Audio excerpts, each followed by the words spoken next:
Biden, as far as we know, has not yet met with any candidates for that open Supreme Court seat. The GOP is already stepping all over one another on how to attack this yet-to-be-named nominee. Senate Republicans are a tad divided on whether it's all-out war that is to be waged against President Biden's promise to pick a black woman for the role. Folks like Josh Hawley and Roger Wicker are openly hand-wringing about President Biden's, quote, criteria. Senator John Kennedy worried about J. Crew catalogs and woke agendas, and Ted Cruz continuing to say that nominating the first black woman to the nation's highest court would be, quote, casually racist. That crowd promising not a single Republican vote. And then there's this other group wondering if they take a more tempered approach to avoid the political peril of waging a fight they know they will not win.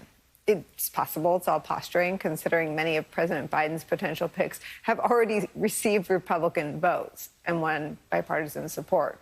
3 senators backed Judge Ketanji Brown Jackson last year. Those same 3 supported Candace Jackson for an appeals court post last June, and 14 Republicans voted for District Judge Wilhelmina Wright in 2016 and 15 for Federal Circuit Court Judge Tiffany Cunningham last July. So that makes, the no Republican support thing hypocritical. Not that that ever stops them. Matt Dowd and Michael Steele are here. Michael Steele, what do you think? Oh, Nicole. Okay, so I'm trying to handle this delicately because don't be delicate. That's so boring. This one really struck a nerve with me because as I responded in a tweet directly to the senator, so this is what you think of these highly qualified black women, that the best they can bring to you is a J. Crew catalog? I don't even understand the attack. Well, first off, so the reality of it is, and I want to flip the script a little bit on this. I don't understand why the Democrats give a damn what the Republicans do on this nomination. I don't know why they're wringing their hands and trying to find a bipartisan vote. If the Republicans want to vote for it, great, show up. This is the day of the vote. Show up and cast the vote. Let the president put forward his nominee. Let any Republican who wishes to visit with that nominee visit with that nominee. But I would not waste my time trying to convince the likes of individuals who cannot in good conscience look at the record of these individuals, some of whom they've already voted for, and say, we applaud the president for putting forth at least the names we've seen. This is an incredible group of women, and I look forward to sitting down and talking with them. So unless you've got that coming out of your mouth, why are we wasting time trying to figure out how we get Republicans on board? Why do we give a damn what Ted Cruz thinks about anything, let alone a black woman on the Supreme Court? And don't get me started on Josh Hawley. All that education, you are dumb as a bag of bricks. So the reality of it is, stop playing this game with these people and understand what the political moment is as well as the historic moment, Democrats, and play to your strengths. You've got in front of you a group of women who have survived a whole lot of crap to get to that point. Try being a black woman in law school, a black woman working her way through a law firm to become a partner, let alone an associate, right? Just go through the process and understand what these women have achieved. And can we, for one, step back and go, damn, amazing, wonderful. Let's talk about now the competition is, who do we put on the court? And so help move the country off of stupid, where the Republicans want you to be in trying to defend something that you know is just crazy nonsense. J. Crew? Really, Senator Kennedy? That's the best you could come up to say about these black women?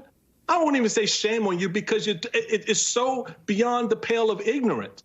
And the fact that you think that that's cute, that's I Southern charm, dude, seriously, stop it.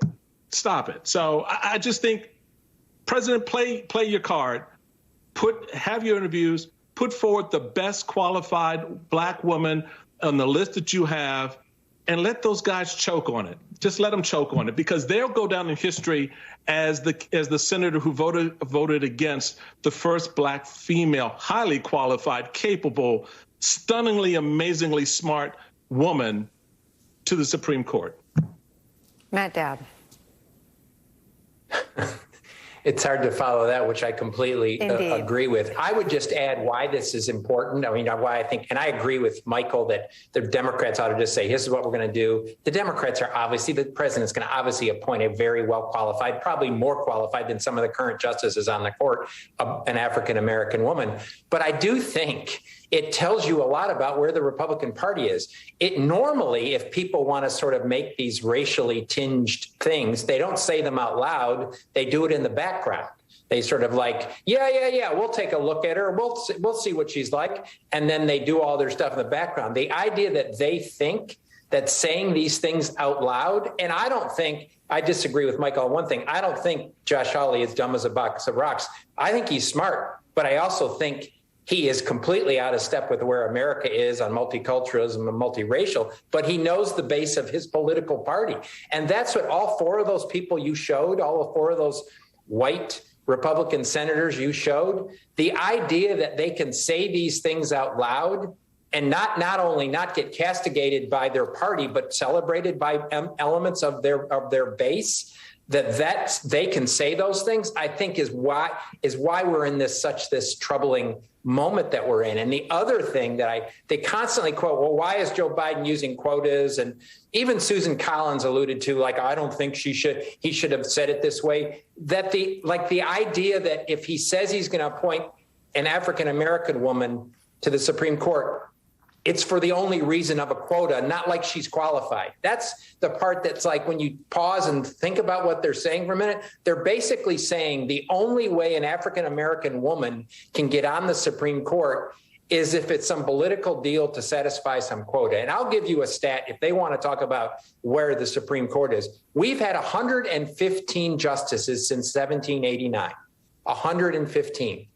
108 have been white men. 108 out of 115 justices since 1789. So if you want to talk about where we need to fix the problem in this, it's not like talking about what's the composure of the nine. It's what have we been dealing with for 240 years with 115 justices, where more than 90 or 92% of them have been white men. But I think Michael's right, but I think it's an incredible insight that you can say these racist things out loud and not only not get castigated, you're celebrated by part of the base of the party.